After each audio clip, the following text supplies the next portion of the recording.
మాజీ మంత్రి సీనియర్ నేత గాదె వెంకటరెడ్డి ఇక లేరు. 85 ఏళ్ల గాదె వెంకటరెడ్డి తుది శ్వాస విడిచారు.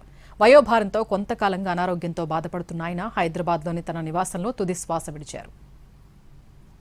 పాత తరం నేత అయిన గాదె వెంకటరెడ్డి అందరితో, అన్ని పార్టీల నేతలతో స్నేహపూర్వకంగా మెలిగేవారు. ఉమ్మడి ప్రకాశం జిల్లాకు చెందిన ఆయన ప్రజాసేవ చేసేందుకు రాజకీయాల్లోకి వచ్చారు. సుదీర్ఘకాలం రాజకీయాల్లో కొనసాగారు. ప్రజల సమస్యల పరిష్కారానికి పనిచేశారు.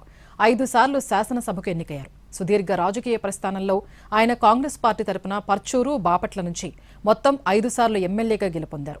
వైఎస్ రాజశేఖర రెడ్డి కేబినెట్లో 2004 నుంచి 2009 వరకు గాదె వెంకటరెడ్డి మంత్రిగా బాధ్యతలు నిర్వహించారు. వైఎస్ రాజశేఖర రెడ్డి ఎంతో సన్నిహితంగా మెలిగేవారు. నిజాయితీ, విలువతో కూడిన రాజకీయ నాయకుడిగా ఆయన పార్టీలకు అతీతంగా గౌరవం నిలబెట్టుకున్నారు. సాధారణ జీవనశైలిని అనుసరిస్తూ ప్రజలతో సన్నిహిత సంబంధాలు కొనసాగించిన గాదె వెంకటరెడ్డి రాజకీయ విలువల పట్ల నిబద్ధతతో వ్యవహరించారు.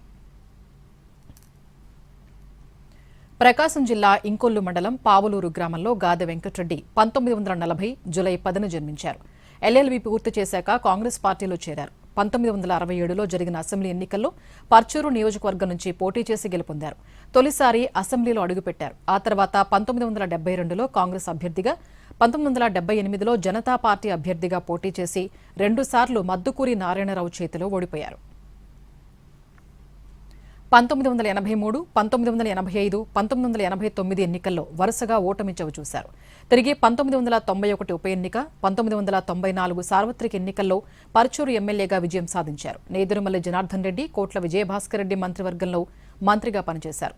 1999లో జరిగిన అసెంబ్లీ ఎన్నికల్లో ఓటమి పాలయ్యారు. 2004, 2009 అసెంబ్లీ ఎన్నికల్లో బాపట్ల నుంచి ఎమ్మెల్యేగా గెలిచి వైఎస్ రాజశేఖర రెడ్డి, కొణిజేటి రోషయ్య మంత్రివర్గంలో దేవాదాయ శాఖ మంత్రిగా పనిచేశారు. ఆంధ్రప్రదేశ్ విభజన తరువాత జరిగిన 2014లో జరిగిన ఎన్నికల్లో గాదె వెంకటరెడ్డి పోటీ చేయలేదు. సుదీర్ఘకాలం పాటు కాంగ్రెస్లో పనిచేసిన ఆయన 2016 ఏప్రిల్ 29న ఆ పార్టీని వీడి టీడీపీలో చేరారు. 4 ఏళ్ల తర్వాత టీడీపీకి రాజీనామా చేశారు. 2020 మార్చి 16న వైసీపీలో చేరారు. అనారోగ్య సమస్యలతో కొంతకాలంగా క్రియాశీల రాజకీయాలకు దూరంగా ఉన్నారు.